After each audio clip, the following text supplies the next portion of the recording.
Hey everyone, Chris of Midlife Crisis Media here. Sorry for the delay.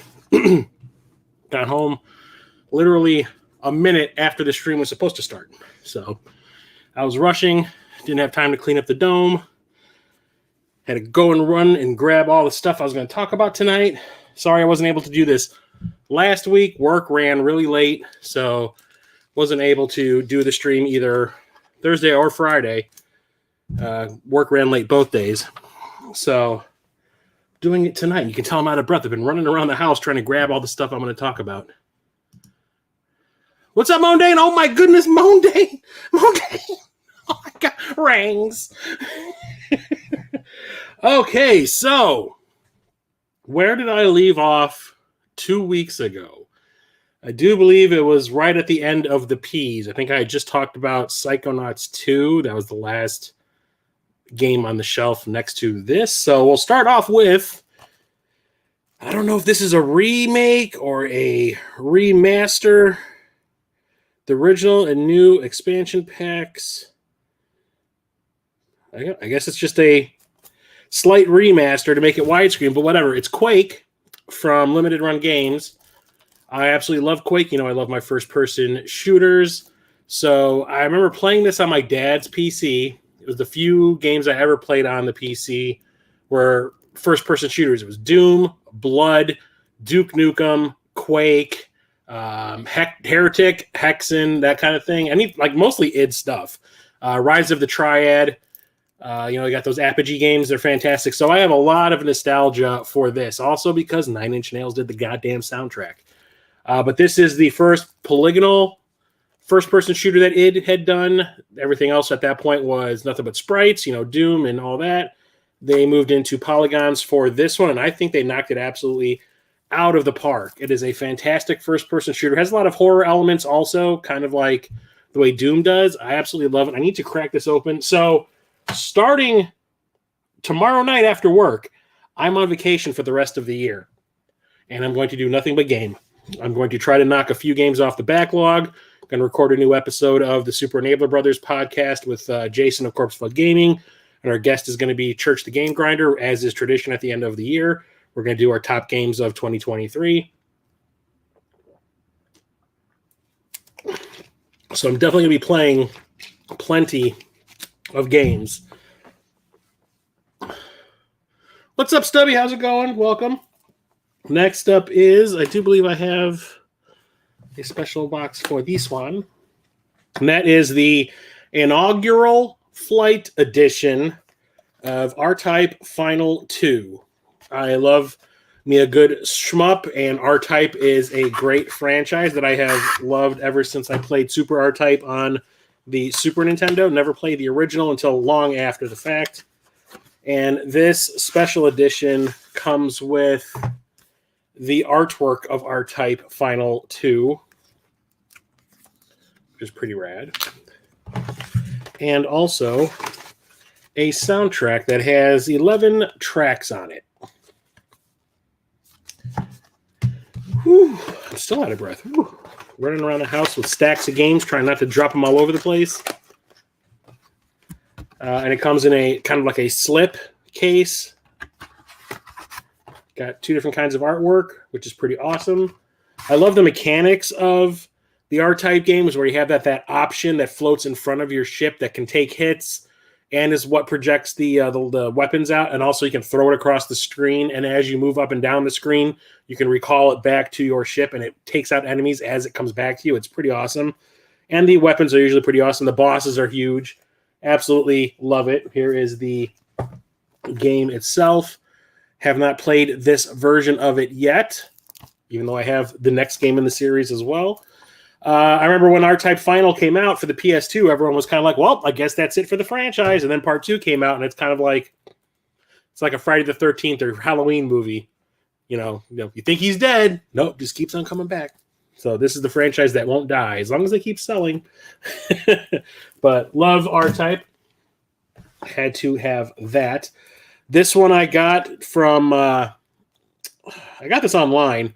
I can't remember if I ordered it from like Strictly Limited or I ordered it from some online company at the recommendation of Church the Game Grinder.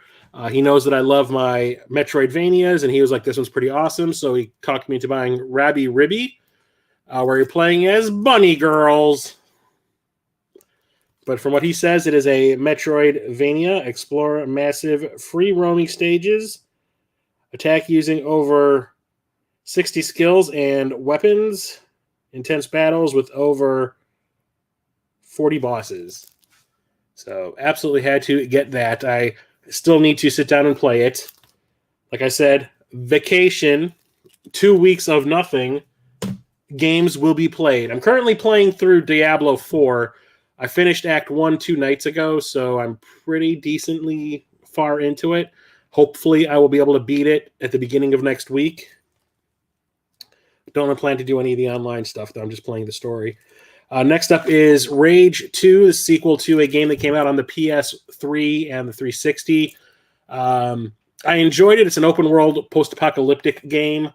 And I played the first one for, I want to say like 3 days. And then I was kind of like, yeah, I don't, like, that was at that time where I was not heavily into the open-world stuff yet. Like, when the PS4 came out, that was when I really started to get into the open-world stuff. So I played for like 3 days, and I was just kind of like, yeah, this ain't really floating my boat. But I liked the environments. I liked the vibe of the whole thing. I just wasn't into like this whole I get to do whatever I want to do. I kind of want to be told what to do thing. So I kind of stopped playing it.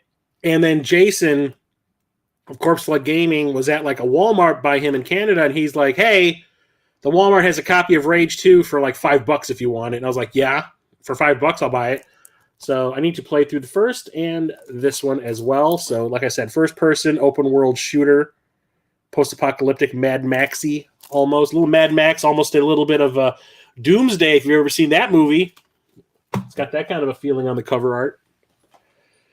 Next up is Raging Justice. This is from Strictly Limited Games. It is a Streets of Rage style beat 'em up, side-scrolling beat 'em up with modern day graphics. Well, not modern day. It looks like it was done with the same graphics that Killer Instinct was made with, like the Silicon graphics kind of a thing. I guess it's supposed to look kind of retro. And the day that this showed up, I plopped it in and beat it on the first try. Pretty fun. If you like Streets of Rage, you're going to like this. The graphics take a little bit of getting used to. It's kind of weird looking. But I did enjoy myself. But like I said, it's just a standard beat 'em up. Nothing crazy. It was a nice throwback. Another shmup franchise, and that is Raiden 5. This is the director's cut. I do believe Radical Reggie was the one who I either watched a video or he talked about this somewhere or he messaged me about it asking if I had it. And I ended up going to a GameStop. I will never be going to GameStop again. I went to a GameStop to pick this one up, and the director's cut version, I guess it has a couple of extra levels or something. Limited edition includes the original soundtrack. But it doesn't say anything about what is special about it. I'm assuming it has some extra levels or something. But yeah, it does come with a second disc, which is the soundtrack. And these games have absolutely fantastic music. So that was one of the reasons why I wanted to pick it up. Not much on the back, but these are vertically scrolling shmups. They go up the screen. Love them. I think I have... I want to say I have the Raiden Project on the PS1. I have 3 Aces, 4 and 5. I don't know, is there 2 somewhere I'm missing? I have to look at my collection. I can't remember. Too many games.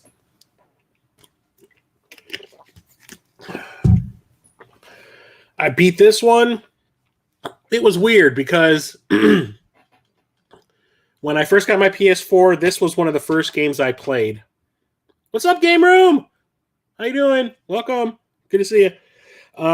This was one of the first games I played on the PS4. And for some reason, I got stuck at the last boss. I guess my tactics were not sound. So I kept on getting my ass handed to me, and I kind of put the game down.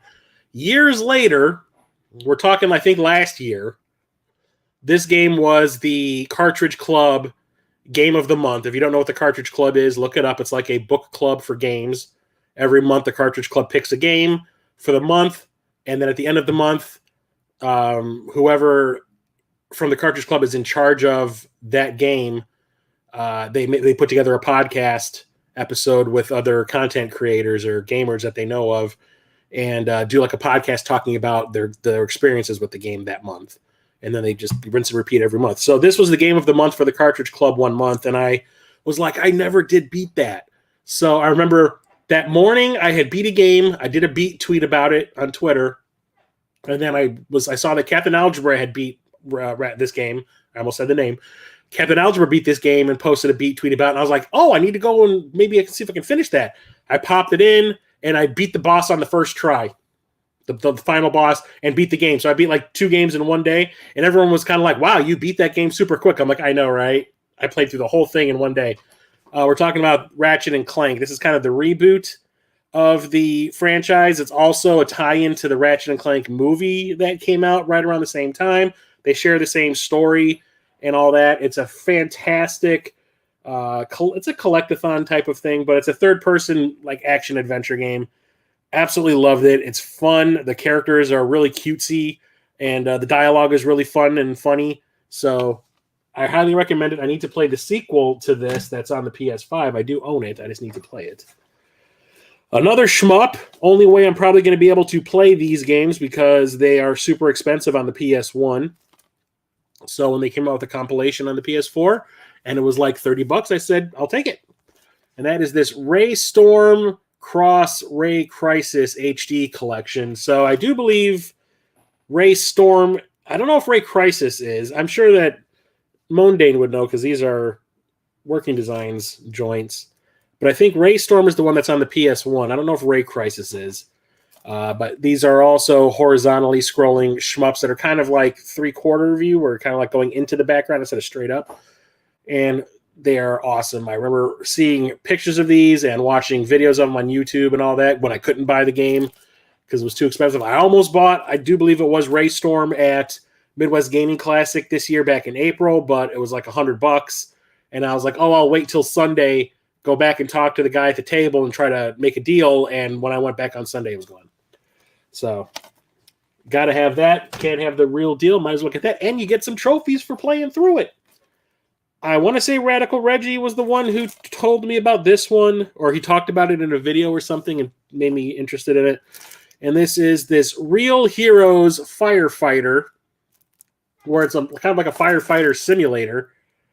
Have not played it yet, but he said it was actually pretty rad. So I decided to pick up a copy, and it was dirt cheap. I got this for like $15 or something. I don't foresee it being awesome, but I don't foresee it being terrible either. I just recently got this game, long overdue. Ended up getting this from Best Buy during Black Friday, and that is Red Dead Redemption 2. It's still sealed. Have never played this game, never owned a copy of it. Finally got around to buying it. I was always under the assumption that this was going to be like your average Grand Theft Auto game before Grand Theft Auto 5, where there was always like these DLC story packs that came out, and they did the same thing with the first Red Dead Redemption. So I put off buying it so I could wait for a complete edition to come out like they did for the first Red Dead Redemption, which had like the zombies and another add-on pack of DLC story stuff. And then I realized that the same thing that was going on with Grand Theft Auto 5, where it was like there was no DLC, it was just the online stuff that was getting the downloadable stuff or the add-on packs. The same thing with this. Like, it's just the core game, and then there's the online portion, and that's what's getting all the updates and DLC. So I was like, all right, fine, I'll get a copy, but I didn't want to pay $50-$60 for it also, since I still haven't played the first one, don't know if I'm going to like it. So got this for $20 from Best Buy on Black Friday. And I know people who are still playing this game, and just like the regular old core game, just keep on going through it over and over again because they absolutely love it. Here's another, I guess, remaster. I don't know if it's a remaster or just a straight port. Geomod technology, for the first time ever, destroy and alter the environment in real time. Okay, it doesn't say anything about extra, like if it's been remastered or whatever. And it looks like it's in full frame, like a 4x3 television size. So whatever. From Limited Run, they did a port of Red Faction, the original Red Faction. I remember playing this on the PS2 and absolutely loving it. The second one I thought was even better. Why didn't we get a version of the PS4 of that? I would have loved that as well. Haven't played through this yet, but I have played through the original PS2 version, which is why I'm not in a rush to play this. I've already done it. But it's a first-person shooter where you're on Mars, and there's a rebellion going on. And there's been multiple sequels to this. My favorite being Gorilla, which I need to get that PS4 remaster of as well, because that is fantastic. That's the one where you have the hammer and you can just blow up, destroy, clobber, collapse every structure in the game with that hammer of yours. It is amazing. So I'll play through this again eventually, but like I said, I already played through it on the PS2. Didn't feel the need to do it so soon there. Red Dead Redemption 2 was awesome, but very slow in some parts. The good far outweighs the bad, though. Yeah, I'm still hearing stories from people at work who were playing through it and like, oh, remember that part when that happened? Like people talking amongst themselves about the game. Like, I remember when that part happened and that part happened. That giant alligator attacked us and all that stuff. Picked this one up because I bought the second game. I think it was last Black Friday. So this is 2022. I bought the sequel for the PS5. Spoilers. On Black Friday. So I decided to get the original game for the PS4. And that is this Lightspeed edition of Redout, which is a racing game, like a futuristic hover car racing game that's kind of like playing, I guess, Wipeout, from what I understand. And it looks, God, the camera is great in the distance, but you put anything up close and it looks like poop. But yeah, this looks super fun. I'm probably going to try this during my vacation. It includes Europa, Neptune Pack, and Vertex Pack DLCs with a PlayStation 4 exclusive livery available for all ships. Okay.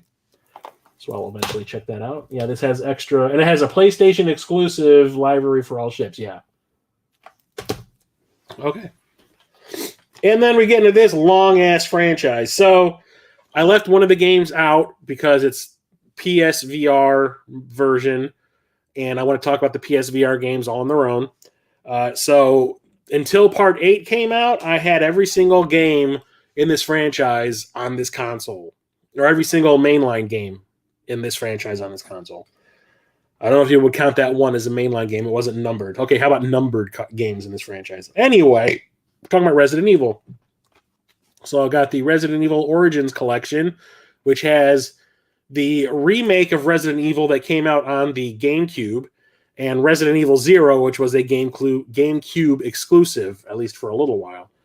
And the remake of Resident Evil is fantastic. As much as I loved the original version of Resident Evil on the PlayStation 1, that GameCube version just upped the ante in every single way. It looked great.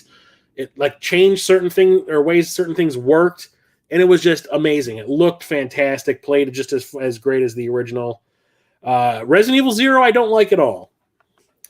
Was it 2 years ago? I think it was like 2020 or 20. It was either 2019 or 2020, where I had said that I was going to play through all the Resident Evil games on the PS4, and I started with 0, and it ended with 0 because I had 0 on the GameCube, and I played it briefly, and I guess I didn't like it there either. I don't really remember why I stopped playing it.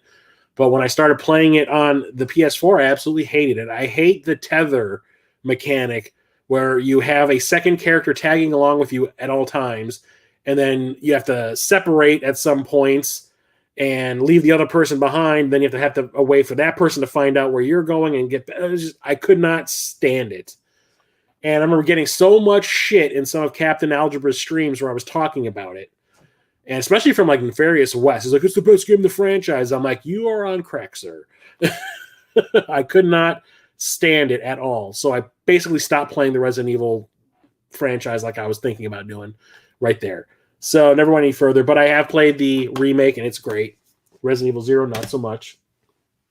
And that brings us to the remake of Resident Evil 2. I was streaming this on my Twitch channel. And normally when I was playing through this, the original game on the PlayStation 1 is one of my favorite PlayStation 1 games ever. The thing is, I would always play as Leon first, and then I never really went through the game a second time. So did I really beat it?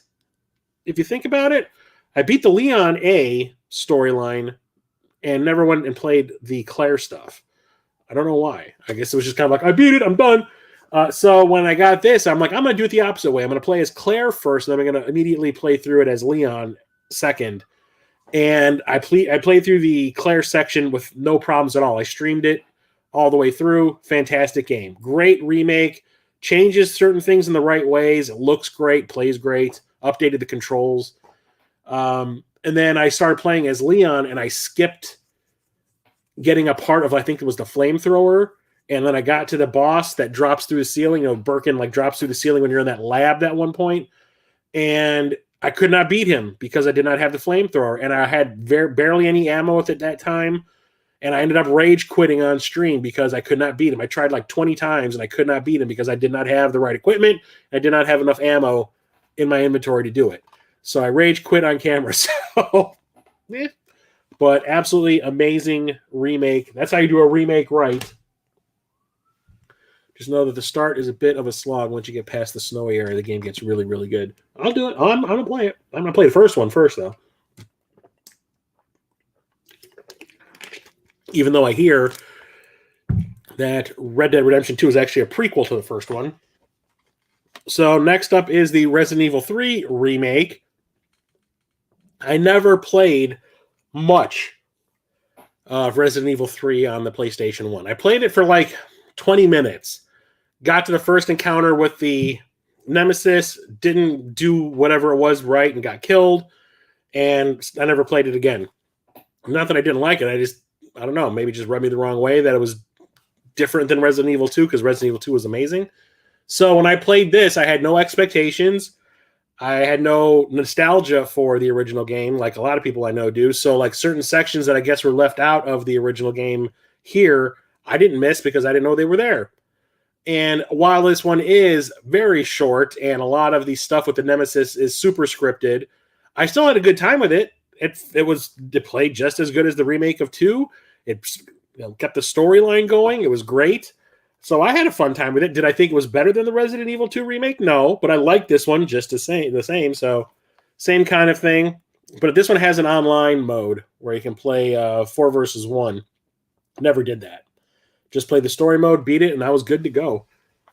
Now we just need Resident Evil Code Veronica, which is the one that I'm like, that's not a numbered game in the franchise, doesn't really count. But they had better, after doing Resident Evil 4 and skipping over Code Veronica, the next remaster or remake of a Resident Evil game had damn well better be Code Veronica, or I'm going to flip my shit. And then we have, I think, my 5th or 6th port of this game on a different console is Resident Evil 4, the one that kind of changed up the way that these games worked and played. Kind of, I don't know if I like it, but I don't like it. I like the way the gameplay changed because at that point, the Resident Evil games had the tank controls. This one changed that for the better, I do believe. But it also kind of changed the way the game worked. It didn't really have much to do with Umbrella, if I remember correctly. It was like a whole new strain, so it kind of like stopped the storyline that was going with Resident Evil 3 and Code Veronica. So in that aspect, I didn't really care for it. But I didn't hate it, but I've never actually beaten it. I've gotten pretty far into it. I just never actually completed it. But this is just a port of the game. There's nothing special that has been done to this. And I've never played Resident Evil 5. I did own this on the Xbox 360. I had the Gold Edition, and that came with like the DLC, because this has a lot of the DLC. So Lost in Nightmares, Desperate Escape, 4 new costumes, The Mercenaries, United, Versus, extra figures, and No Mercy mode. So this is the first one where they brought back that tether mode where you have like a second character tagging along with you at all times. And when I heard that, I kind of went, nah.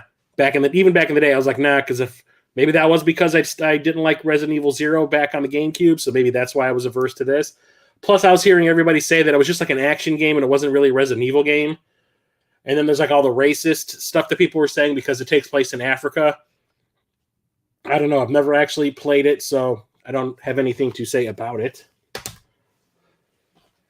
And then we have Resident Evil 6. This has DLC. This is all map and multiplayer DLC. And this one is, from what I understand, barely any horror. It is just straight up action through and through. That's all it is action, action, action, action. And it's like set piece after set piece after set piece. And a lot of people that I know were saying that it's not a Resident Evil game. Ben Padden, who used to do the channel Port Center, I follow him on Instagram. And I did a post where I was like, hey, here's all my Resident Evil games in my collection. I posted this gigantic picture on my my coffee table. Sorry, my dining room table of all the Resident Evil games I have in my collection. And when he saw that I had this copy of Resident Evil 6, it's the only copy I have. He goes, "You have one too many copies of Resident Evil 6, sir." It's one of the best Resi games. I still need to play it. See, since I had no nostalgia for the Resident Evil 3 remake, it didn't really affect me at all. So I enjoyed it, but I mean, I'll eventually play through these, but this one is the one that got, like, I think the worst reviews out of any Resident Evil game ever made. That isn't like those Outbreak games or whatever that got terrible reviews on the PS2. And then, like I said, I have 7, but it is the VR version, so that's going to be talked about in the VR stream. And then we have these. Also, I picked these up as well. So Resident Evil Revelations and Resident Evil Revelations 2. These are like spin-offs. This first one was available on, I think it came out on the 3DS or something. And they ported him to everything else. I remember it came out on I think it was on the Wii U. And then the PS4 got them. I've never played these either, but these are just like spin-offs that I think it has to do with Claire Redfield. I'll play through these eventually. And this last one in this stack is from V-Blank Entertainment, and this is the Retro City Rampage DX. So this is kind of like playing the original versions of Grand Theft Auto, where it was that top-down, little itty-bitty character running around in the streets, camera moving in and out and making you dizzy, kind of old-school crime game. And I got a lot of attention for a little while because I think they brought this out on the Wii and a couple of other consoles. The thing was, when I bought this, they also released it on the PSP. I think it was only available for a limited time. And when I bought this from V-Blank Entertainment, it had already been sold out, but I guess they still had a lot of the cases for the PSP versions left, but not the games. So I got like a free, I could get it, it's in the closet.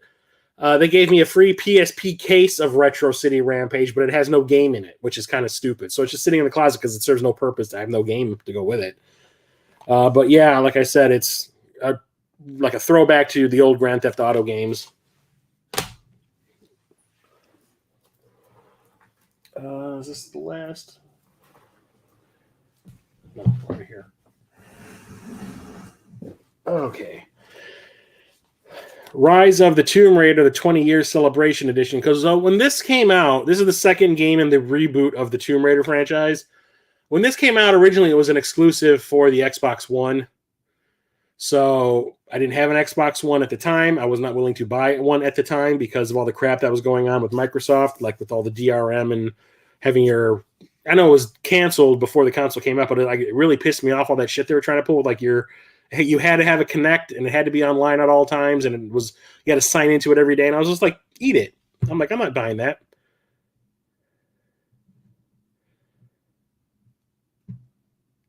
If I can get Jason to co-op it with me, if he's available, maybe I'll see if he can do it. It's your favorite Resident Evil?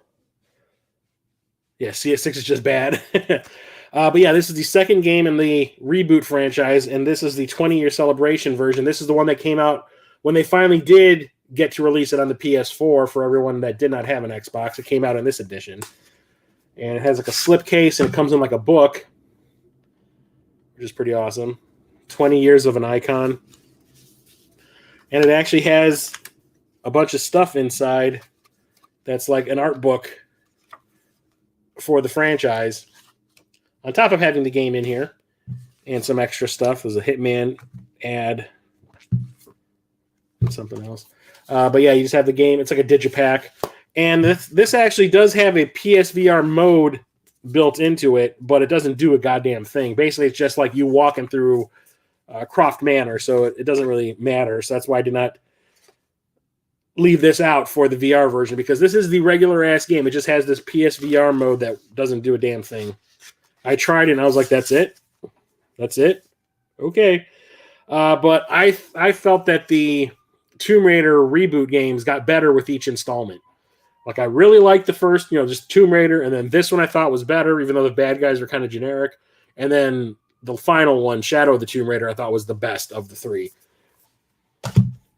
Great game, great game. Phil Spencer was right about the Xbox ship. Big props to the guy. I don't know. It's still underselling compared to the PS5, so I don't know. I mean, he's basically giving free games away just to bring people in. I don't know if that's a good business model. I don't think it is. And then we have Risk of Rain 1 and 2. Risk of Rain, the first one I got through Limited Run. And I remember a bunch of people talking about it online, being like, this is a fantastic game. I still don't know what the hell it is. Risk of Rain is an action platformer with randomly generated roguelike elements. With permadeath as a primary feature, players will have to play their best to get as far as possible. Fight on a mysterious planet with randomly spawning enemies and bosses, either alone or with 3 friends, and online co-op multiplayer with over 100 items at your disposal and 12 unique characters. You will find the tools you need to find the teleporter back home. So it's a side-scrolling co-op game. Roguelike. Okay, whatever. And then there's Risk of Rain 2. Makes me wonder if I still need to have this, because this actually comes with a copy of Risk of Rain inside. So this is kind of obsolete now. Maybe I'll just get rid of it, keep this, save some shelf space, which I'm assuming is just more of the same. Team up, power up. Risk of Rain returns with an extra dimension. So this one's in 3D. Play solo or team up with 4 friends to fight through the hordes of monsters, unlock new loot, and find a way to escape the planet. It includes the original Risk of Rain, the classic that started it all. So yeah, maybe I'll just get rid of this version. So I don't need it. Depends if it's a code or if it's on a disc. If it's a code, I'll keep the physical. So this one, I have a special edition that I got from PlayAsia. So this was like when I first got into PlayAsia, I was buying like all this, kind of like the same thing I was doing with limited run games, where it was like every game that came out through limited run, I had to buy it.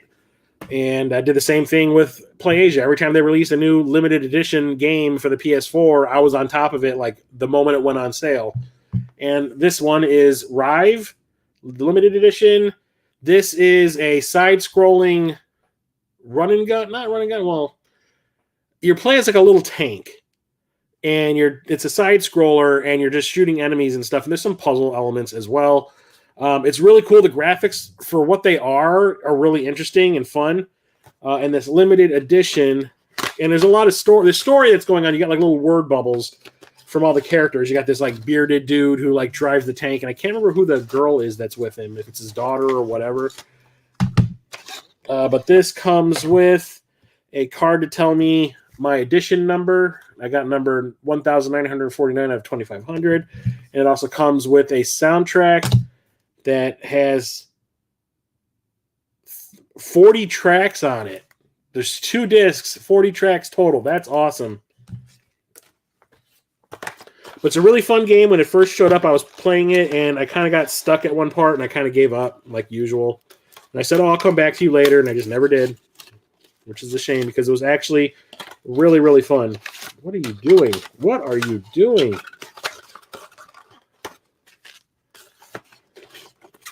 And this box has fallen apart. The glue. I'm finding that the special limited editions that I get from PlayAsia, the glue on the side of the box gives up after a while. So this is like coming apart. So I've got glue sticks. I can fix it. No big whoop. But here's another look at the actual game itself. Super, super fun. I highly recommend it. It's a lot of fun. Next up, we have this franchise. I've only played some of the original. So we've got River City Girls 0, River City Girls, and River City Girls 2. So I've only played a little bit of the original, and I wanted to get all of these because they are by WayForward, who is one of my favorite developers of the modern day. And it's a beat-em-up side story to River City Ransom, but you're playing as the girlfriends of the characters from those games.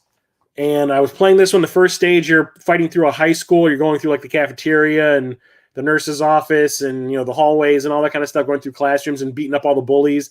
It's really, really fun. I just stopped playing it after that first stage, and I was like, okay, fine. I like it. I'll come back to you. You know what happens. I never did. And more of the same with part 2. More beat-em-up action. And 0 as well, which obviously is a prequel. Discover River City's past with this lost classic. Sure. What else? So I'll play through these eventually.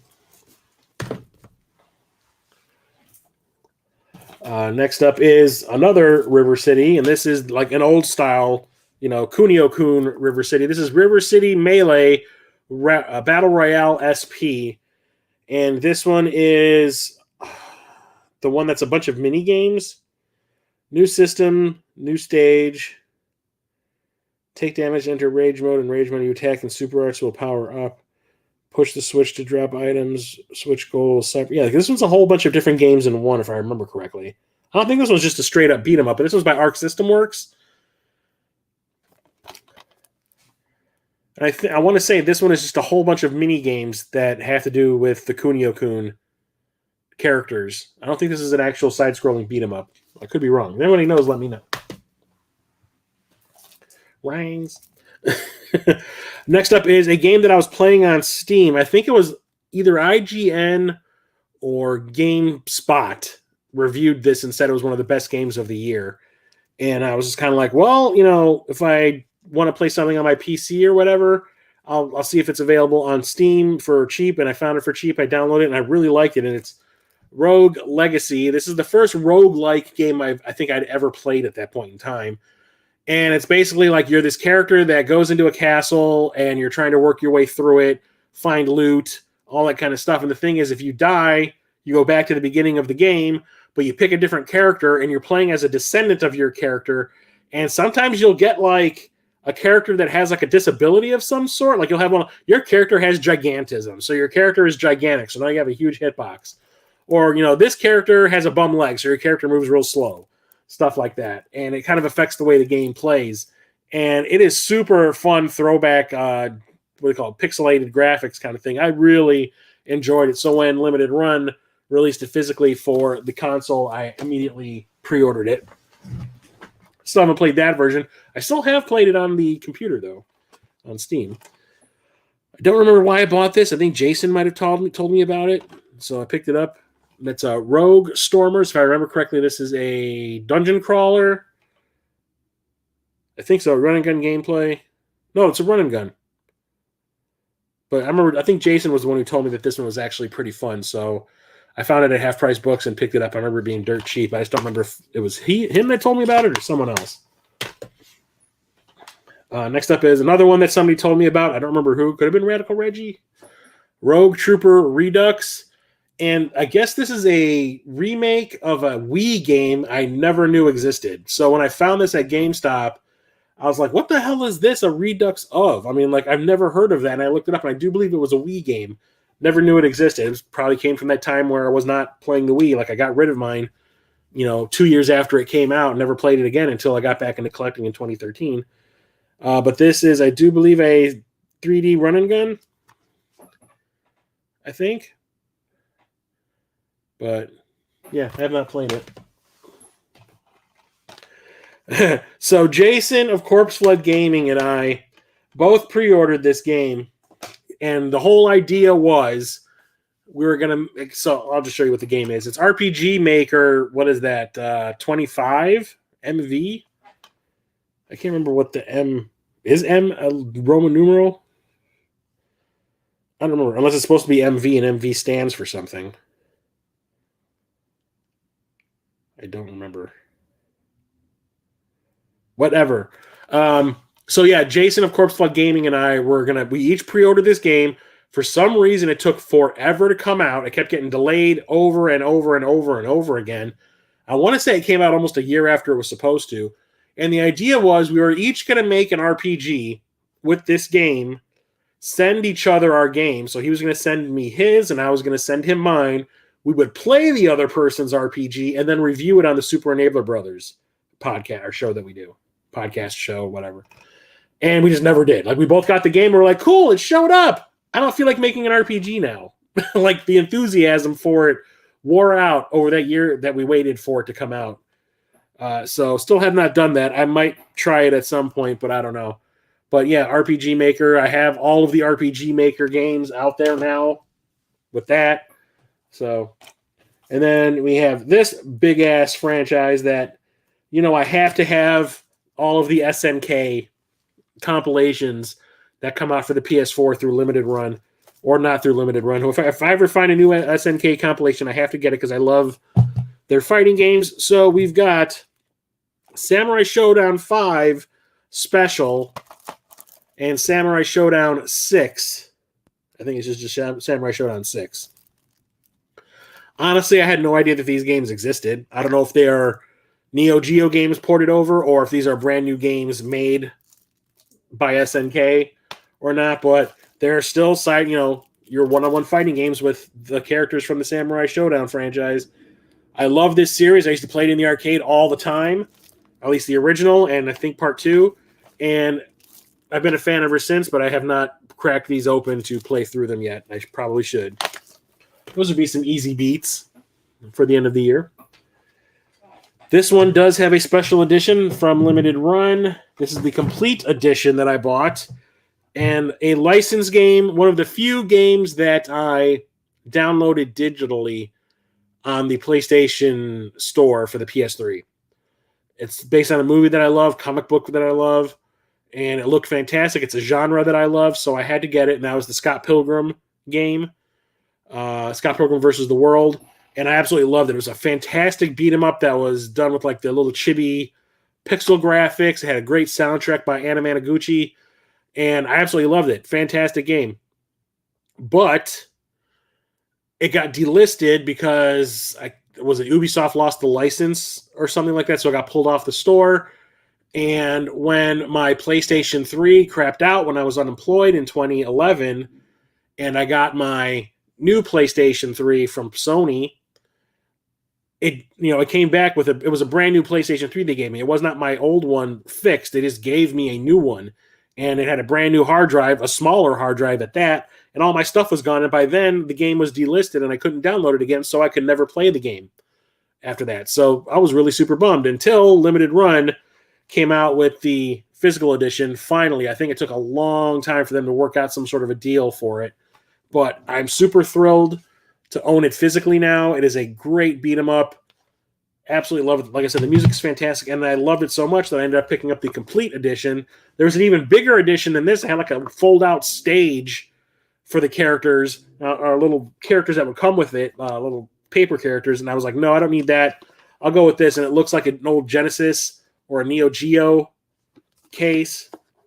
And it comes with a whole bunch of stuff inside, like the soundtrack by Anna Managuchi. 24 tracks, absolutely fantastic soundtrack. Some stickers, which I'll never use. A map in the style of like the Mario games, which I'm not going to fold out because this thing is gigantic. I think that's it, yeah. There you go. And there's really not much on the back. It just tells you what's inside of it and some extra artwork. But absolutely love the comic book. I love the movie. I got what pisses me off the most is that I got rid of Netflix just before the new cartoon came out. What is it? Scott Pilgrim Gets By or something like that. So I can't watch that because I don't have Netflix anymore. But whatever. Happy to have the game though. It's amazing. TJ. It was a late release for the Neo Geo, and 6 was on the Sammy Sega. Oh, that's cool. Okay, I'm glad. See, that's why. I need you, man. You're my fighting guru. Ooh, maps. What's up, Peter? Scott Pilgrim vs. the World. Hell yeah, bruh. This is another one from Limited Run. I do believe this was from when I was just buying every freaking thing. So this one is called Senko no Ronda 2. Did we ever get a Senko no Ronda 1? I don't know.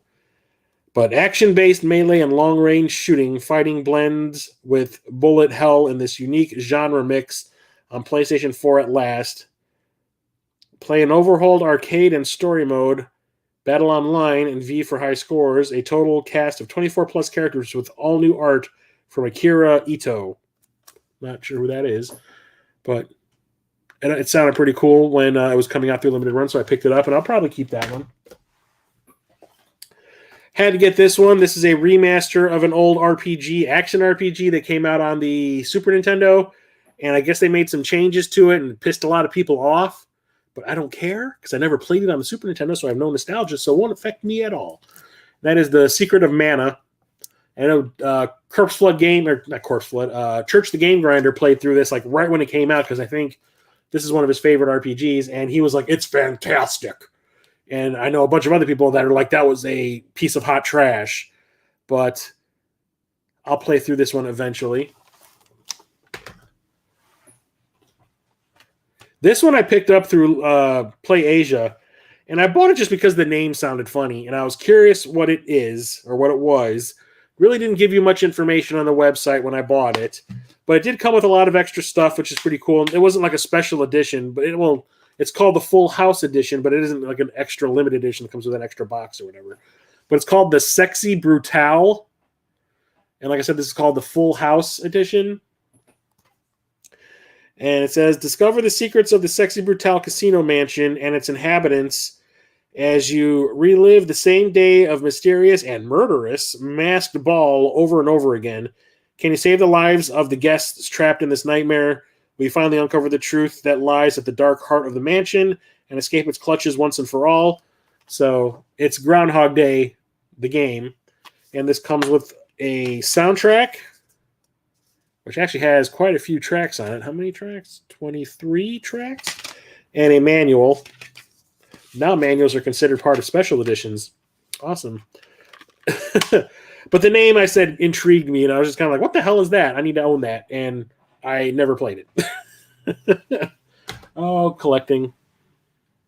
Yep, we got the first game. It was on the Xbox 360, but called Vortex. Oh, I have Vortex, so I have it. It's the Full House Edition because DJ Tanner and Kimmy Gilbert are unlockable characters. Oh, God.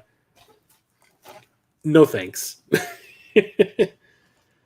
You got it, dude. Here is one of the other games. I think I bought this on the 360. I think this was available on the 360, like the Xbox Live Store. And this was a digital game that I purchased. I was okay with it at the beginning, but then the more I thought about it, the more I was just kind of like, I don't actually own anything. So I stopped doing it. But talking Shadow Complex, this is the remastered edition that came out through Limited Run Games. And this is sort of a Metroidvania mixed with like Metal Gear, I guess, where you're trying to get inside this installation. You're trying to infiltrate an installation underground.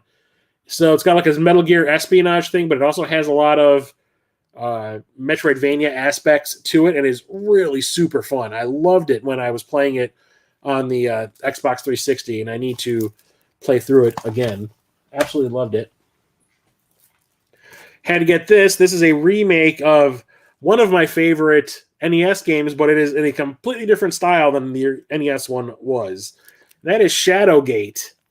And this also came through Limited Run Games. I remember when this showed up, I was like, is that what I think it is? Is that like the NES Shadowgate? And it is. But this one is like a first-person RPG. So it says Shadowgate is one of the most well-known and beloved adventure titles in gaming history. It quickly endeared players with its fantastic atmospheric soundtrack, perilous locations, and progress through... Oh, God, the wording on this is so small. Whatever. I'm not reading it. I'm blind. But yeah, it's like a first-person adventure game now. Kind of like the way the Nintendo 64 Shadowgate game is.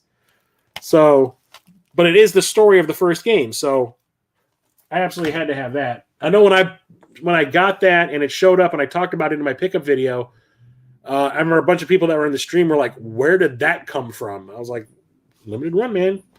You got to jump on that shit. And then I remember this was a digital game only in the US, but you could get a physical edition from China. And I wanted to play it because I think it was Kim Justice was talking about this, because I know she talked a lot about the original 3 games in a couple of videos that she did early on at her channel. And when she talked about this, I was like, I kind of want that. That is the remake of Shadow of the Beast. So there was a Shadow of the Beast 1 and 2 on the Genesis. I think part 2 came out on the Sega CD, but these were Amiga games back in the day. And I guess they were super popular in Britain. These were by Psygnosis. You know, Psygnosis, I was doing the Psygnosis Quest thing for a while, trying to get all the Psygnosis console games. And the original Shadow of the Beast was kind of like a side-scrolling beat-em-up with a lot of puzzle elements to it. And it was okay. This one is just a straight-up beat-em-up. There is no puzzle elements to this at all. and it is kind of fantastic. You build up like a rage meter, and they can unleash hell on the bad guys, but it is pretty fantastic. The graphics are amazing. The music is awesome. This has Chinese and English language in it, which is why I picked it up. And I was actually streaming this for a little while on my Twitch channel when it first showed up, and I was enjoying the hell out of it. And then I got stuck during like a boss battle, and I gave up.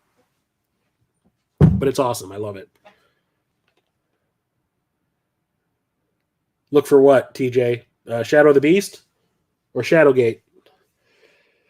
Next up, we have this special edition. So this is a funny story. So I kept sleeping on pre-ordering this game, and the release of it snuck up on me. And by then, it was too late. Shadow of the Beast, yeah, it's pretty awesome. I love it. And I think it has a mode where you can play the original game or use the original music or something in there, too.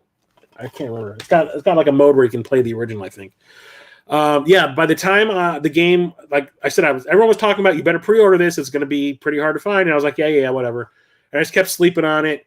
And then all of a sudden, the game's out, and I could not get it anymore. The game was sold out everywhere. At least the version that I wanted was sold out everywhere. And I was like, shit. I was a dumbass. I slept on it. I missed out. Oh, well. I'll get it eventually. So, like, that night, I go onto Instagram, and I'm sitting on the shitter, and I'm just, like, scrolling through my Instagram feed, and I see that Kinsey Burke, who is one of Metal Jesus' crew, she's the one that lives in Japan now, the store she worked at in Seattle, which was Another Castle, I think it was called, I follow the store on Instagram, and they posted this picture, like, here's all the new releases we have in the store right now, come and get them, and this was sitting in the picture. So I immediately messaged them, and I'm like, hey, is that specific game for sale, or actually for sale? Do we still have copies of it in stock? And if so, are you able to ship out of state? And I think it was Kinsey who answered me back, and she was like, oh, yeah, absolutely, we can ship you out of state. You just have to pay for the shipping. And I'm like, that is not a problem. Can I buy that from you? And they were like, yes, absolutely. So I ended up getting the Shadow of the Colossus Special Edition from Another Castle in Seattle. That's like Metal Jesus' store. And this one comes with a steelbook with the game, artist postcards. Oh my god, my tongue, it does not work today. What is that? Printed manual, two custom themes, Colossi avatar set, world map, and Colossus stickers. And it has in-game extras. You get an ancient bow, the cloak of fate, and the spotted steed aggro skin for your horse, which is pretty awesome. So I'll open this up real quick. Oh, open up, you son of a bitch. Oh man, are you really going to be like that? Give me your secrets. Oh, man, this is not one to open. I think this is the one I had to use a knife to open. Like I do the Radical Reggie version where you stick a knife. There you go. Underneath the flap, and you just lift it up. There you go. Ah! Shit. So it has like a hardcover slip to put the digipack in, or the steelbook in. And like I said, it comes with this manual, I guess you want to call it that. It tells you how to play the game. And it also has like the download code for all the extra stuff. And then you have the steelbook itself, which I think is pretty awesome, the way it's all in shadow and kind of creepy.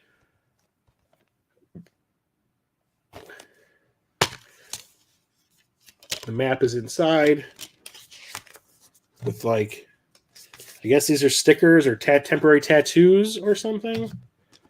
And then these art cards, which are awesome. Absolutely love this game since the PS2 version came out. Absolutely loved it. Will this fit inside?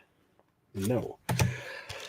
Because all the game really is a bunch of boss battles. Like you go back to this like hub area where your girlfriend is like in a coma, and you're told that, hey, there's this other creature out there you need to kill. You go find the creature, and then you just fight the creature. And the fights usually take 10, 15 minutes to kill.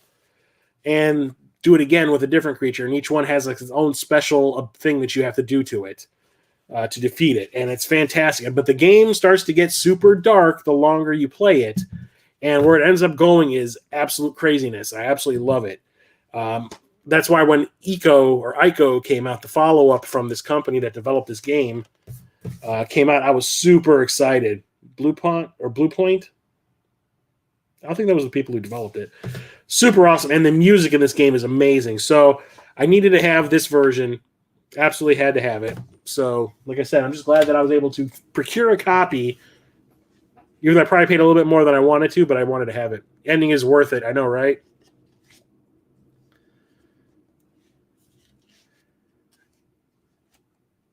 I have it for also Retro Coop. I have the original for the PS2. I have the collection with Eco or whatever for the PS3, and I also have it for the PS4. I love the game that much. I'm willing to have 3 copies of it. I don't care. It's fantastic. This is the final the final Tomb Raider reboot game. We have the limited Steelbook edition of Shadow of the Tomb Raider. This one's my favorite of the 3. Absolutely loved it. Each one got longer. Each one got more complicated with what you needed to do and the story. And like this one ended on, I'm assuming this is the last one before they rebooted again. But like where the story ended up going, I was like, yeah, that's a nice cap off to this little trilogy. I thought it was really great. And I played through this one. Like this one was more of an open world game than the others. The others were very linear. It was like, you're on this path, do what you need to do. This one was kind of an open world thing, and I really liked that aspect of it. Comes with a bunch of like art cards, I do believe. And the artwork inside is pretty awesome too. Let me take the disc out. Like the mountains. But this one takes place, where is it? Was it Mexico? Or it was like some South American area. I don't remember exactly where. It was a while since I played through it. And the last boss is fantastic. I thought that was great. But sad that the franchise ended here, like this reboot version. I wish they would have kept going with it, but I know they had to like draw the line somewhere. But I'm wondering if they're ever going to reboot it again or what, but I hope so because I enjoyed it very much. Worst cover right here, just that kid standing there like, I got a Viking helmet.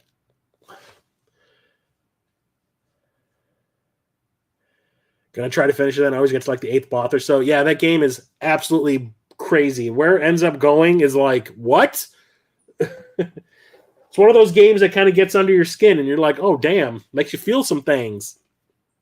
Next up is Shadow Warrior. This is a first-person shooter where you have a gun in one hand and a samurai sword in the other. And unlike Red Steel on the Wii, this one is actually fun to play. I was actually streaming this on Twitch, and aside from having guns and sword play in it in first person, you actually have magic too, which is pretty awesome. You can heal yourself. You can throw some fireballs. I absolutely loved it. The thing that really sucks is I just picked up, I think I talked about it last month or the month before. I picked up the 3rd game when I was hanging out with TJ and Megamat when we went to that little convention out by him. I picked up the 3rd one at GameStop out there. The 2nd game was only released physically through Limited Run Games. It wasn't Limited Run Games that released it. It was Revolver or some other store or some other developer like did like a let's do a sell-through of the physical version for one day on a weird day too. Like normally their stuff is on Fridays. I think they did it on a Wednesday, and they only had like 1,000 copies available, and it sold out like instantly of part 2. And I was like, I didn't even think. I'm thinking it was going to happen on Friday, not a Wednesday. So when I go on Friday, I'm like, where's the Shadow Warrior 2? Oh, it happened already? Like, what the hell? Can't get a copy? I looked it up, actually, like 2 weeks ago, and the game goes for like $200. No. So I have part 1, I have part 3, I don't have part 2, but it's an awesome game, super, super fun. And actually, it's a remake of an old PC game. I think that was by Apogee. And they remastered it, remade it completely from the ground up for the new consoles and the PC. And then all these freaking games. So this is a franchise. I remember when the original game came out on the Game Boy Color, and I didn't give a shit. I don't think anybody I knew gave a shit. We were just kind of like, it looks like a little kid's game. I'm not playing that. And it turned out to be like, now it's one of the most expensive games available on the Game Boy Color. And it's turned into a huge franchise that just keeps on going. And I'm glad it does because I was wrong. It is a fantastic game. I'm kind of pissed But anyway, we're talking Shantae. And I have parts 2, 3, 4, and 5 on the PS4. I missed getting the PS4 original, but I do have the original game on a cartridge from Limited Run. They did like a reproduction of the Game Boy Color one. But the first one is Shantae Risky's Revenge. This is the director's cut. This is part 2, and this is when they weren't putting any artwork on the back that had to do with the game. This is just boobs. And then we have Shantae and the Pirate's Curse, which is part 3. More boobs. And then Shantae Half Genie Hero Ultimate Edition. Boobs. And Shantae and the Seven Seas, which is part 5. Boobs. So these are like side-scrolling platformers. Super fun. The music, I think Jake Kaufman does the music for all of these, and the music is fantastic. Really, really fun. The characters are really likable, and the dialogue that you get in between areas is really fun. It's just a really enjoyable side-scrolling platformer that's made really, really well. And I think that's why it keeps on going, is because they are really well-made games. They're fun to play, and the characters are charming, so why not? Next up, we have the surprise game that made, I know Adam Corlett cried when it got announced, but first we have the Shenmue 1 and 2 collection. Double-sided poster inside. Yeah, whatever. This has the first 2 games in one pack. I do have the original on the Dreamcast, part 2 on the Xbox, and then this. And I watched my buddy Rocket Sauce stream both of these on Twitch. And, I mean, it looks like a fun game. I will play them eventually. I played a little bit of the original on the Dreamcast back in the day, and I was kind of like, what am I supposed to be doing in this game? Am I just walking around talking to people? This does not sound fun. So I kind of gave up on it. Remember watching Musty Hobbit streaming the original because he never played it before, and he got to the part where you're doing the forklift races, and he was just like, what the hell is this game? But then never thought we'd ever get a Shenmue 3. I don't remember when this was announced, and it was at E3 or whatever. Like Adam Corlick was like all over social media, like crying about it. Time of year to play through the first game again for you. I'll play through it this vacation that I'm on. And this was funded through Kickstarter. I think it got funded like in one night or whatever, and then it was just all expansion goals after that. And I still think the game wasn't finished as much, or there was as much content in here as they wanted to put in it, but the Kickstarter money only goes so far. But hopefully we'll get a 4th one. I know a lot of people did not really care for this one. They said it didn't really feel like a Shenmue game. It felt kind of half-assed.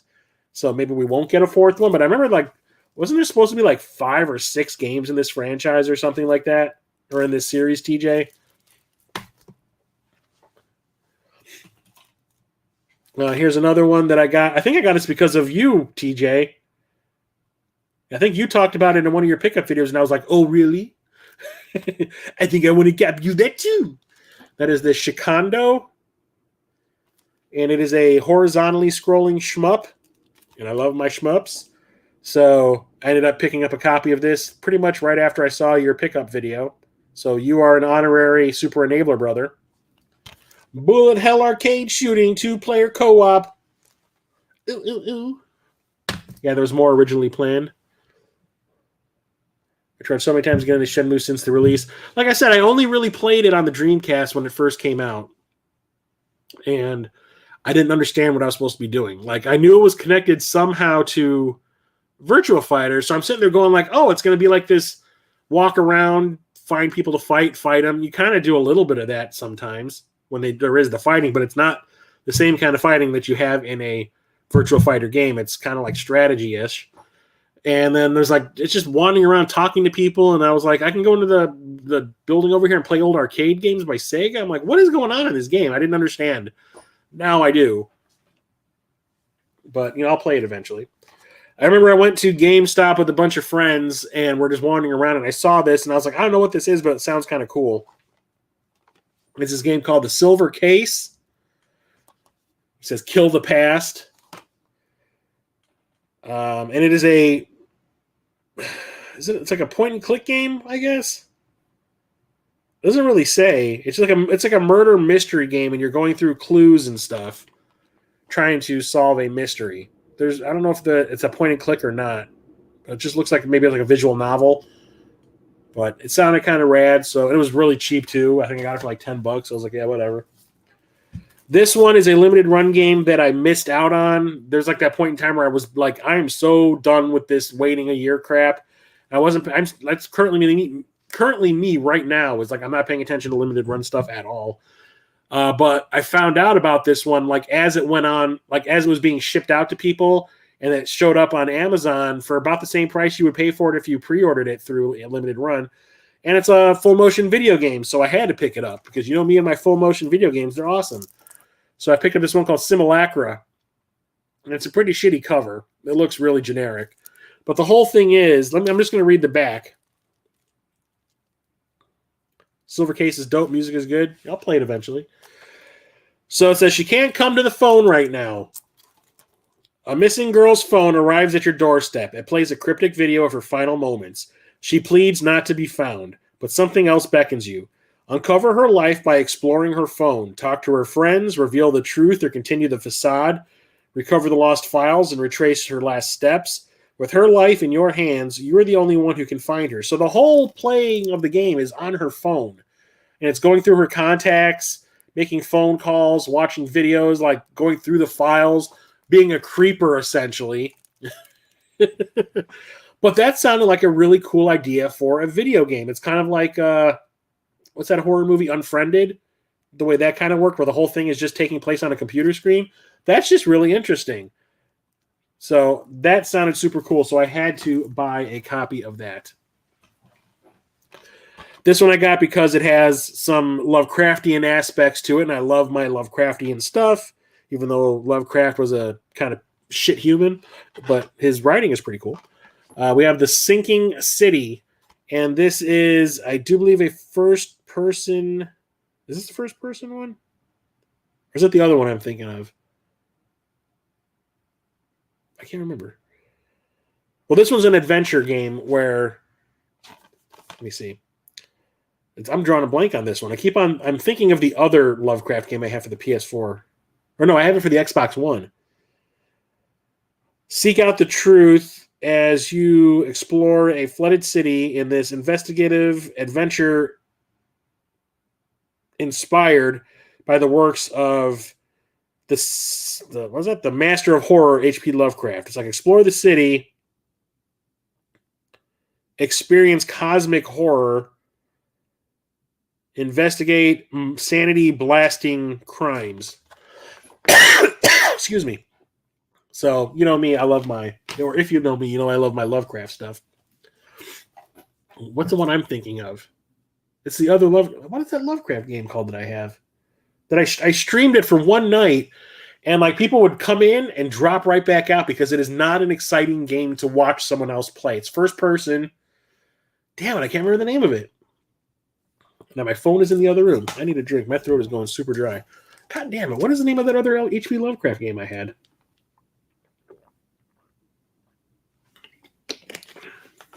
I cannot remember.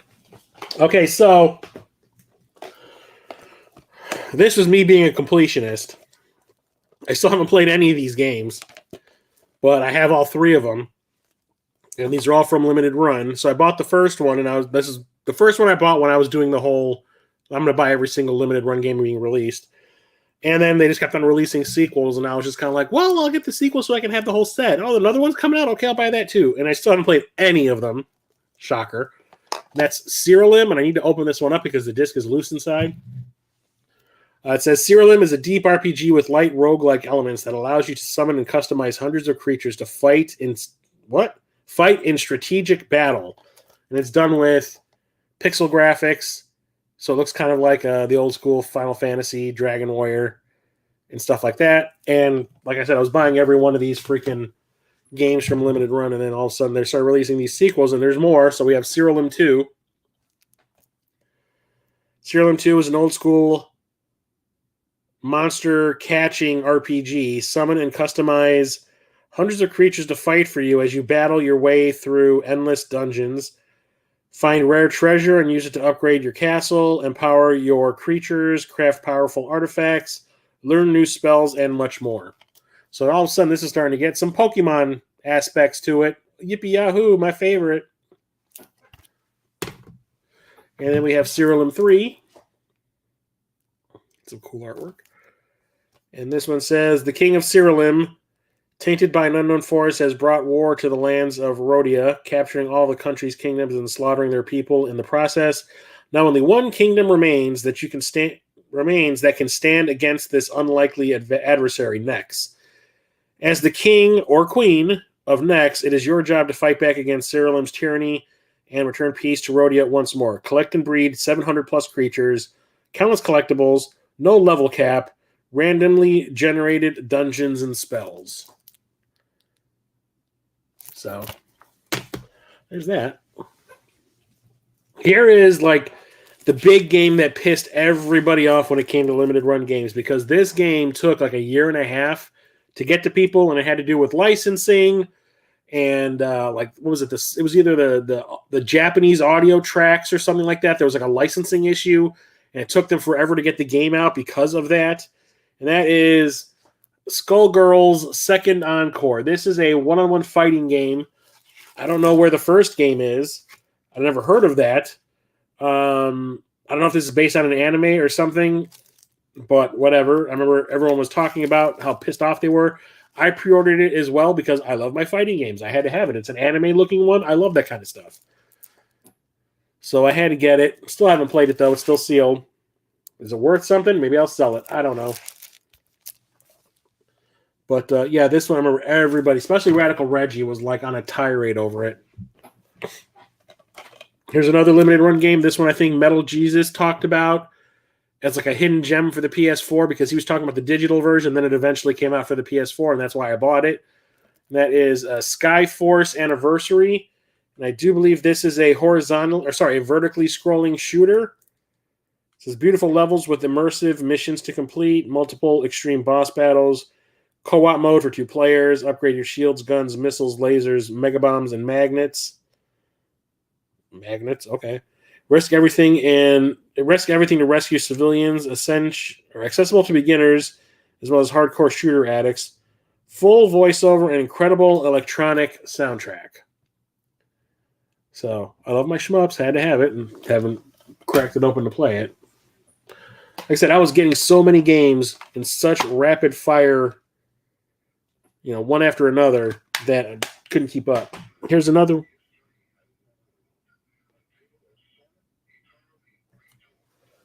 Shut up. I hope did you guys hear that? It's a hint as to a game that's coming up. So here's one that I got from Special Reserve Games, and I remember hearing about the music for this game and what kind of a game it was, and it really piqued my interest, and I picked it up. And that is Slain Back from Hell. This is the signature edition. And this comes with... Open it!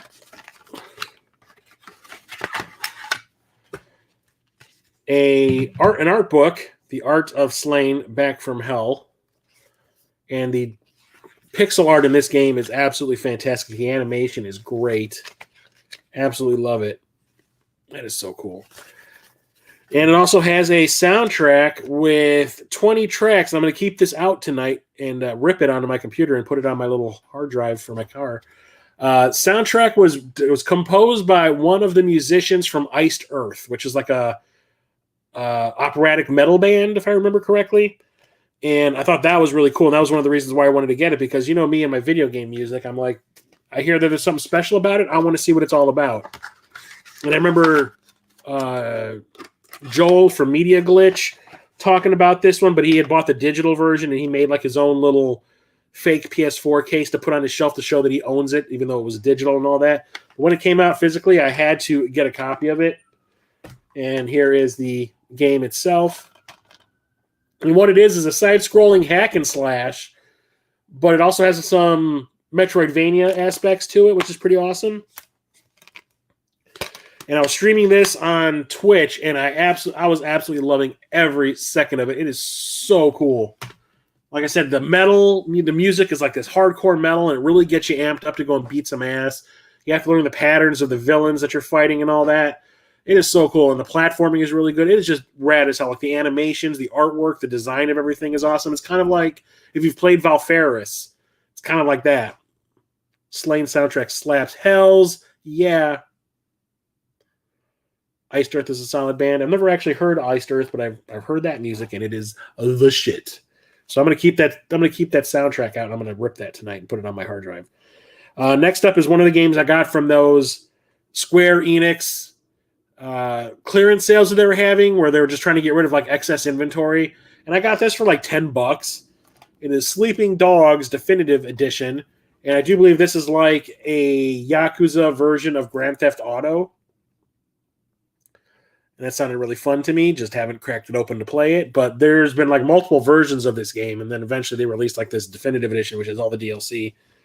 Winner of multiple Game of the Year awards, includes 24 DLC add-ons. Oh, sorry, it's Chinese, not Japanese. It's not Yakuza. Hong Kong is your playground. Ruthless kung fu combat, weapons, and gunfights. Thrilling street races with exotic cars and bikes. Dominate Hong Kong's buzzing streets. Sounds really fun. I love me an open world game now, so that sounds even better.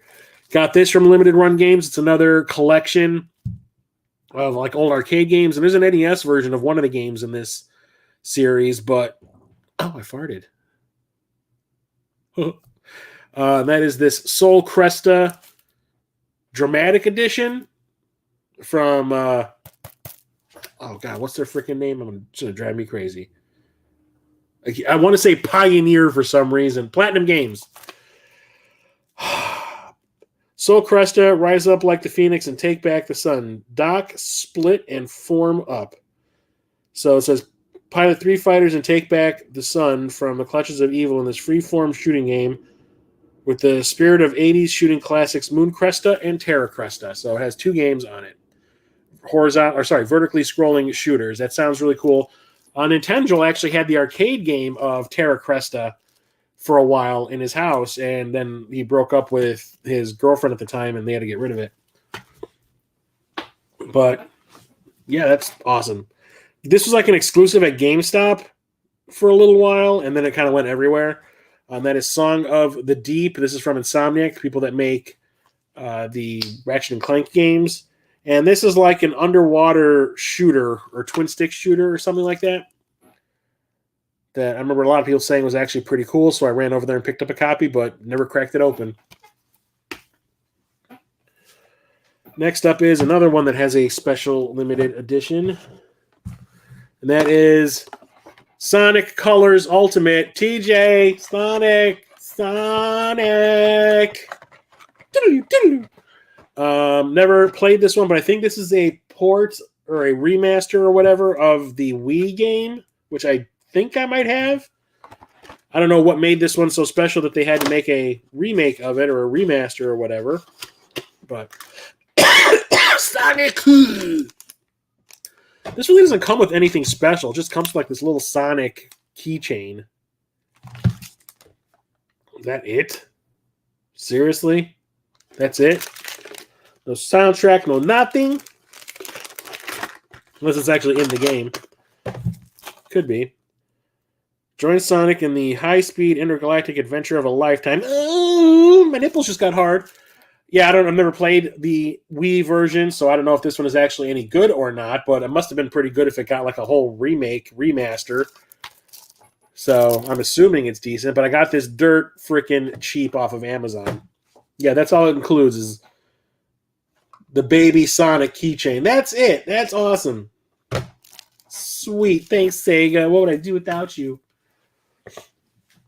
Here's the one that was talking to me earlier because this has a special thing inside.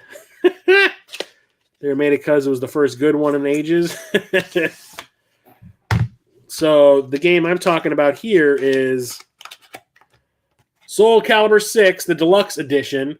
I love Soul Calibur. Soul Calibur 2 is probably one of my favorite fighting games of all time. Absolutely love it. Played the absolute shit out of it back in the day. And then I go to a friend's house because I always had the Xbox version with Spawn. And then one of my other friends had the PS2 version that had Heihachi, and we played at their house. And then I go to another friend's house, and he had the GameCube version with Link. We played at their house. I was always playing with my friends. It was so awesome. And then like part 3 came out, and I was kind of like, eh. And then part 4 came out, and part 4 was great. Part 4 I have stories about it. I think I talked about it in the streams for the Xbox 360. And 5 I never bought, never played it until I got back into collecting, and I found it like at a half-price books. And I was really excited about 6. And 6 is awesome. It has a story mode, has all these online modes that you can do. It's kind of like it's like Namco's answer to Mortal Kombat, the way they work now. Super fun. But this deluxe edition comes in a steelbook that has the sword on the front. And is that Nightmares on the back? And it has 2 discs. It has the soundtrack. Shit. It has the soundtrack and the game. And it does this one thing. There's a reason why there's this big box here with a little speaker. Because this thing talks to you. There's a button on the front here. I don't know if you can see it, but it's right here. The legend will never die. And it's the announcer from the game. Welcome to the stage of history, Retold. And I'm assuming the battery is dying because I've... Soul Calibur 6. Transcending history and the world. A tale eternally retold. The legend will never die. Yeah, I think it's going. Welcome to the stage, retold. Yeah, I think it's going. But had to have that, and the thing was, when I would put this on the shelf, if it was like a tight fit on the shelf, it would be constantly pressing the button. So I'd be in bed and I would hear like Soul Calibur 6. My place is haunted.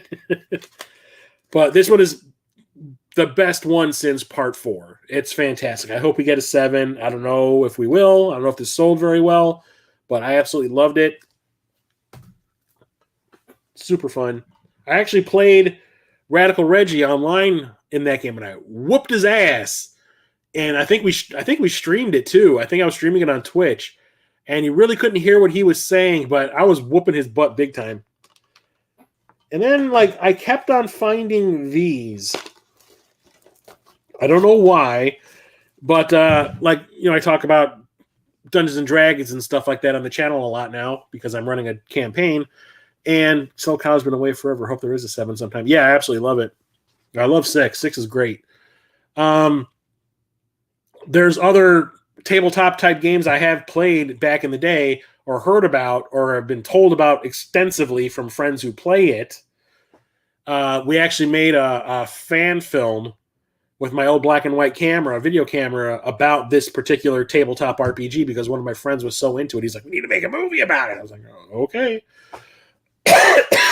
And then out of nowhere, like these, excuse me, these games started coming out about this tabletop RPG, like out of nowhere. It was like this company licensed them, and all of a sudden they're just like spilling one out every other week. And I'm not buying them all because that's what you do when you are aware of a certain something. So we're talking Space Hulk. So Space Hulk is a spin-off of Warhammer 40K. You're playing as the same soldiers from Warhammer, but you're taking on these creatures called Gene Stealers. And they're kind of like the aliens from the Alien films, a little bit. And the tabletop RPG, and that's all it is, just the Space Marines versus the Gene Stealers and doing all that tabletop whatevers. That's the tabletop game I'm not into, where it's all about using rulers and arcs and, you know, trying to figure out movement and all that. No. I want to play something story-wise, not just skirmish. But anyway, so this is a port of, I do believe, the original game that came out on the 3DO and the PlayStation and the Saturn, which is a first-person tactical shooter, which is pretty cool. I have the 3DO version. It's kind of fantastic. It's really slow-paced, but it's intentional because it's a tactical game, not a full-on first-person shooter, but it's really good. And I don't know what possessed this company to pick this license and just start cranking out these games. This Monolith Research Company. It's probably some hacks. Then they released Space Hulk Ascension. And this one is a top-down, like a regular old strategy game, like I'm trying to think, like Final Fantasy Tactics kind of thing, where it's top down, looking down on the battlefield, and you have like your movements and all that kind of stuff. So I had to pick that one up because I like that type of game. And then there was Space Hulk Deathwing Enhanced Edition. And this one is I do believe, a first-person shooter. The ultimate version of the first-person shooter set in the Warhammer 40k universe. Special missions, game mode, chaplain class, expanded arsenal. So yeah, this is a first-person shooter in the Space Hulk universe. I love me some first-person shooters. And then there's also Space Hulk Tactics, which is another tactics-style game, but this one is in 3D, kind of like a modern XCOM game. So yeah, and I want to say I got all of these within 2 months of each other. Like I went to like GameStop and I was just like, okay, I'll pick one up now and go to GameStop again. I'll pick up the next one, and I just ended up getting them all like within the space of 2 months. Don't ask me, I don't know. Anyway, so that's it for tonight. I will be back next Thursday with is it the 6th and final episode of this franchise, of this series? Let me see how many more shelves I have left.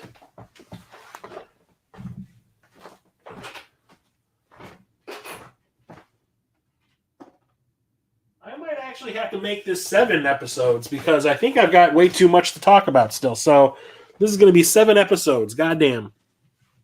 I told you it was a big collection that I have. I need to pick up the PAL version. Oh, it was supposed to be on the Vita. I did not know about that. That'd actually be a pretty cool game to play on the go. If it's the version that I have for the 3DO, because that one's actually really fun. I'll be back next Thursday for part 6 of the PlayStation 4 Video Game Collection 2023 streams. The last one of the year will be the last one of the PlayStation 4 before I move on to another console. This series that I've been doing, this weekly stream of my collection, has been going on since 2022, and it will end in 2024. That is nuts.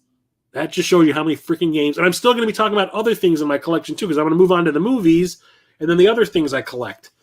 So, yeah, this is going to be this long-ass thing. I did not realize it was going to go this long, because when I first did all these streams, it only lasted for it was less than a year. But I think I was also talking about way more games per stream. And I would talk myself hoarse. And I'd go to work the next day and be like, hey, guys, what's going on? I sound like Batman. I don't have throat cancer. So trying to keep it light now, not talk about everything at once. So I've been stretching them out, and yeah, it's 2 years, almost 2 straight years. Goddamn. Anyway, I'll be back tomorrow with another short. I stopped doing shorts again for some reason. I just kept saying I'll do one when I feel like it. I just never felt like it. I have a review coming out of Godzilla -1. I have a review of what was it I just watched? Exorcist Believer.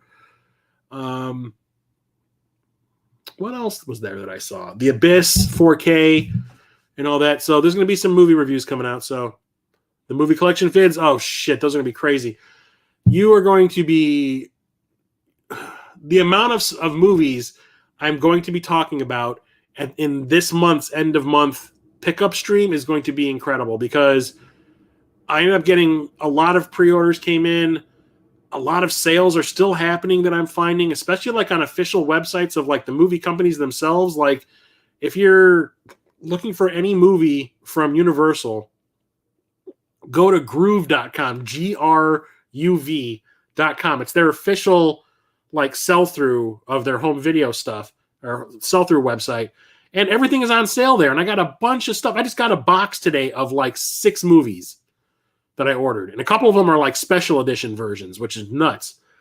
So I'm going to have a lot of movies to talk about at the end of the month. So be prepared.